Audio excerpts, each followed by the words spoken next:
Hello students. तो आज मैं आपको बताने वाला हूँ लोकस ऑफ ए पॉइंट।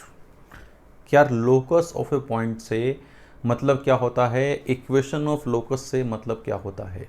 ठीक है, अब देखो लोकस कोऑर्डिनेट ज्योमेट्री में सबसे इंपॉर्टेंट चीज़ है, मतलब ये बार बार आएगी, आपका पीछा नहीं छोड़ने वाली।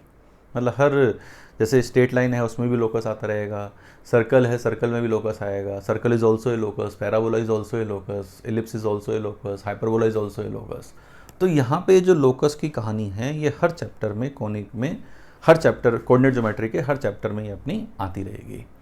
अब बात समझने वाली बात यह है कि यार ये लोकस आखिर होता क्या है, what is mean by a locus, कि भाई लोकस से हम आखिर क्या मतलब निकालें। अब देखो यार, लोकस ऑफ ए पॉइंट से मतलब है, locus of A point is the path trace by the point under given conditions. Locus of A point is the path trace by the point under given condition, मतलब दी हुई conditions में जो point है वो किस पाथ को trace करता है, किस पाथ पे घूमता है, किस पाथ पे घूमता है। मतलब जैसे किसी पॉइंट के ऊपर हमने कुछ कंडीशंस लगा दी कि भाई ये फला कंडीशन है कि भाई इस पॉइंट की फला पॉइंट से दूरी 5 यूनिट है, तो फला पॉइंट से दूरी 5 यूनिट है, 5 यूनिट्स है। तो इस कंडीशन को कंप्लीट करते हुए, इस कंडीशन को कंप्लीट करते हुए वो किस पाथ पे मूव करेगा। भाई जैसे पॉइंट ये हो गया और हम 2D में मूव कर रहे हैं यार अभी, है ना। पॉइंट ये हो गया और इस पॉइंट की डिस्टेंस 5 यूनिट है किसी पॉइंट की, तो 5 यूनिट डिस्टेंस है, तो भाई 5 यूनिट यहाँ पे हो सकता है, यहाँ हो सकता है, यहाँ हो सकता है, यहाँ हो सकता है, यहाँ हो सकता है, यहाँ हो सकता है, यहाँ हो सकता है, और पूरा बना देता हूँ, हमारे पास क्या हो जाएगा, एक सर्कल। भाई जैसे मैं कहता हूँ कि भाई किसी पॉइंट इस तरह से मूव करता है कि उसकी इस पॉइंट से डिस्टेंस 5 यूनिट है, तो 5 यूनिट यहाँ पर होगा, यहाँ पर होगा, यहाँ पर होगा, यहाँ पर होगा, यहाँ पर होगा, यहाँ पर होगा, यहाँ पर होगा, यहाँ पर होगा, यहाँ पर होगा, यहाँ पर होगा, यहाँ पर होगा, क्या बन गया, सर्कल। तो that is locus of this point. ये हमारे पास इस पॉइंट का क्या है, लोकस है, कि भाई locus of A point is the path trace by the point under given condition, कि भाई दी हुई कंडीशन में वो पॉइंट किस पाथ को ट्रेस कर रहा है, जिस पाथ को ट्रेस करेगा वो उसका लोकस है। और इक्वेशन ऑफ दिस कर्व, इस कर्व की जो इक्वेशन है वो that is equation of locus, equation of this curve that is equation of locus, कि वो हमारे पास लोकस की इक्वेशन है। Equation of this curve is what, locus of, equation of locus. ठीक बात। तो लोकस की डेफिनेशन समझ में आई। तो locus of A point is the path, मैं लिख देता हूं, locus of A point is the path traced by the point, traced by point under given conditions, under given conditions कि वो किस पाथ को अपना ट्रेस कर रहा है। अब जैसे हमें उसकी इक्वेशन निकालनी है, किसकी इक्वेशन निकालनी है, लोकस की इक्वेशन निकालनी है। तो लोकस की इक्वेशन हम कैसे निकाल सकते हैं, how can we find the equation of locus. तो लोकस की इक्वेशन निकालने के लिए अज्यूम, जिस भी पॉइंट का हमें लोकस निकालना है, assume the point P as H comma K, कि भाई जिस भी पॉइंट का हमें लोकस निकालना है उस पॉइंट को H कोमा के मान लो पहले, सबसे पहले कि भाई H कोमा के पॉइंट है। ठीक है, अब H कोमा के पॉइंट मान लिया, अप्लाई द गिवन कंडीशंस, जो भी कंडीशंस हैं उन कंडीशंस को अप्लाई करो and obtain a result between H and K, कि एक इक्वेशन बनानी है H और K में। क्या समझे, कि भाई H कोमा K पॉइंट मान लिया, apply given condition, given condition को अप्लाई कर लिया और obtain a relation between H comma K, जो H कोमा K में रिजल्ट आएगा that is the required locus. H comma K में जो रिजल्ट आएगा that is the required locus, कि वो उसका रिक्वायर्ड लोकस होगा। ठीक बात, that is the required locus. अब जैसे करते हैं भाई, सोचते हैं कैसे ये हमारे पास क्वेश्चन हो सकते हैं। जैसे क्वेश्चन से ही समझ में आएगा भाई, क्वेश्चन में लिखता हूँ 1, जैसे find locus of point, find equation of locus. वैसे क्वेश्चन ये होता है find equation of locus of point which move such that which moves such that its distance from 1, 2 is 5 unit always। कि भाई इस तरह से मूव करे कि उसकी 1, 2 से जो डिस्टेंस है, ये जो पॉइंट ए मान लिया, इस ए पॉइंट से डिस्टेंस है वो 5 यूनिट है। तो यहाँ पे क्वेश्चन को करने का तरीका क्या है कि लेट से point P is H coma K, कि भाई पी पॉइंट को मैंने एच कोमा के मान लिया। अब पी की ए से distance, this A P is equal to 5 unit, तो A P square is equal to 25 unit. A P square क्या होगा, एच माइनस 1 का whole square plus K minus 2 का whole square is equal to 5 का square 25।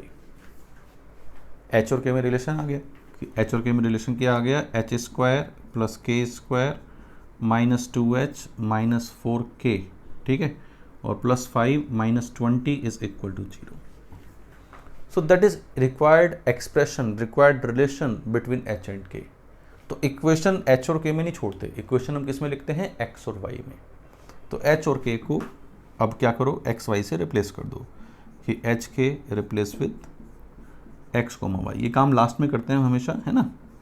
तो X square plus Y square minus 2x minus 4y minus 20 is equal to 0। तो that will be the equation of locus of this point which move such that its distance from 1, 2 is 5 unit. लड्डू question से शुरुआत करिए मैंने, है ना।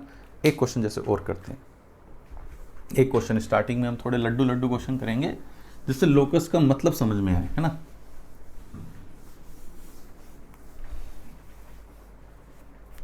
जैसे question है, find equation of locus of point which move such that, which moves such that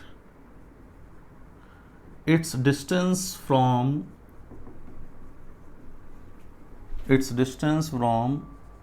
3, 1 is equal to its distance from y-axis, is equal to its distance from y-axis। मतलब भाई एक पॉइंट इस तरह से मूव करता है कि उसकी एक्स पॉइंट से, ये मान लिया हमने ए पॉइंट है 3,1 से डिस्टेंस वाई एक्सिस के डिस्टेंस के बराबर है, ठीक है। जैसे मान लो यार ये पॉइंट है पी एच कोमा के,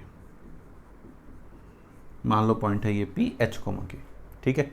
इस पॉइंट की ए से डिस्टेंस, तो ए पी बराबर, अब इस पॉइंट की y एक्सिस से डिस्टेंस कितनी है, ये डिस्टेंस है y एक्सिस से,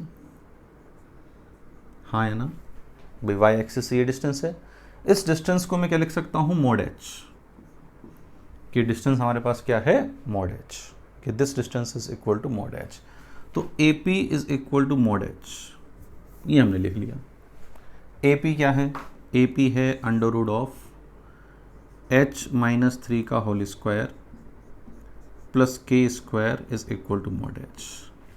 दोनों साइड स्क्वायर कर लो, we have the required solution. दोनों साइड स्क्वायर कर लिया तो h square minus 6h plus 9 plus K square बराबर h स्क्वायर कैंसिल। अब y square minus 6x plus 9 is equal to 0। That is the required equation of locus. आया बच्चों समझ में, आया नहीं आया, यस और नो। चलो एक क्वेश्चन और करते हैं धीरे धीरे करेंगे इस तरह से, ठीक है। एक क्वेश्चन और करते हैं, लोकस आपको समझ में आ जाएगा, सेट हो जाएगा दिमाग में भाई। मेरे से पढ़ रहे हो तो सेट हो ही जाएगा दिमाग में, टेंशन मत लेना इस बात की, है ना। तो थर्ड है हमारे पास, लिखो ए वेरिएबल लाइन। अब थोड़ा अच्छा सा, a variable line passing through point, passing through point A, B या passing through point 2, 3, ये मैंने न्यूमेरिकल वैल्यू दे दी, जैसे आप a, b से परेशान ना हो। Passing through point 2, 3 intersect coordinate axes at A and B, कि भाई coordinate axis at A and B पे ये इंटरसेक्ट करती है, ठीक। तो find locus of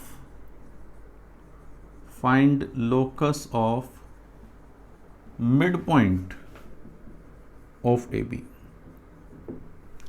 find locus of mid point of AB, कि भाई AB के मिड पॉइंट का लोकस हमें बताना है। Find locus of mid point of AB। अब देखो यार, यहाँ पे थोड़ा सा डायग्राम बना लेते हैं। जैसे ये एक वेरिएबल लाइन है, ये एक्स एक्सिस और वाई एक्सिस को A और B पे कट करती है। हमें इसके मिड पॉइंट का लोकस बताना है। हमें क्या बताना है? इसके मिड पॉइंट का। तो मान लो इसका मिड पॉइंट है H, K, mid point of this will be H, K, कि इसका जो मिड पॉइंट है वो H, K है, ठीक। अब mid point of this will be H, K, तो ये मिड पॉइंट P है जिसका हमें लोकस निकालना है। तो यार ये H, K है, तो बेटा जी ये A कितना होगा 2H, 0, और ये कितना होगा 0, 2K। भाई A और B का मिड पॉइंट P है, तो यहाँ तो x 0 होगा, ये h है तो ये 2h हो गया। इसी तरह ये 2k है, ये 0 है तो ये हो गया अपने पास।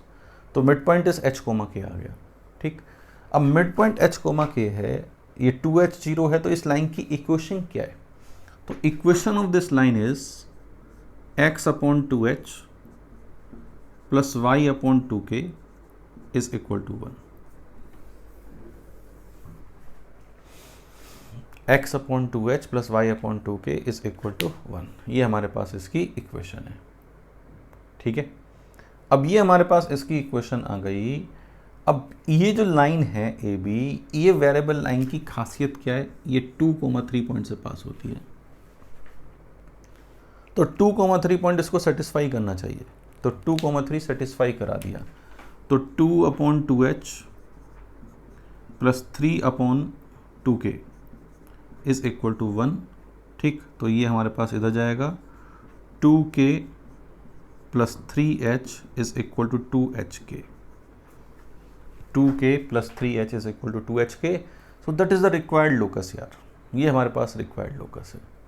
h और k को xy से बदल दो, तो 2xy minus 3x minus 2y is equal to 0। That is the required locus. चमक में आ रहा है भैया लोकस, कि लोकस क्या है, कैसे कैसे हम लोकस को देख रहे हैं? आ रहा ही नहीं आ रहा? चलो एक क्वेश्चन और करते हैं, ठीक है। एक क्वेश्चन और करते हैं। मैं इसमें अलग अलग वेरिएशन ले रहा हूँ कि लोकस में अलग अलग किस तरह के वेरिएशंस हमारे यहाँ पे होते हैं। जैसे एक लोकस पे लिया हमने, मान लो A एक पॉइंट दे रखा है 1, 0, B एक पॉइंट दे रखा है -3, 0, and C is a variable point. C is variable point